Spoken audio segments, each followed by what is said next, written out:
Hi guys, চলো আজকে অন্য প্লে একটুখানি মুড়ি মাখানো যাক, ঝালমুড়ি। তো মাখানোর জন্য একটা প্লেটে আমি এখানে পেঁয়াজ কুচি, লঙ্কা কুচি, টমেটো কুচি আর একটা বেগুনির চপ দুটো নিয়েছি।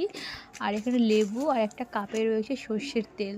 তারপরে একটা গামলায় আমি আগে থেকে চানাচুর রেখেছিলাম। তারপর ওর ভিতরে আমি দিয়ে দিলাম পেঁয়াজ কুচি, লঙ্কা কুচি, টমেটো কুচি, সব আমি ওর ভিতরে সব দিয়ে দিলাম। এভাবে মুড়ি মাখালে না মুড়িটা স্বাদ চলে আসে।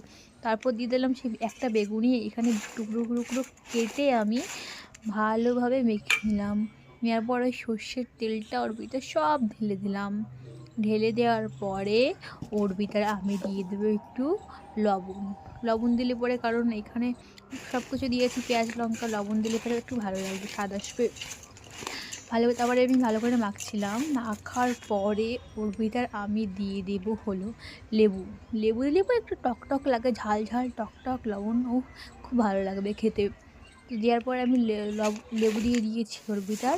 তারপর আমি দিয়ে দিলাম মুড়িটা দেওয়ার পর আমি ভালো করে মাখছিলাম। খুব সুন্দর করে মাখা হয়ে গেছে।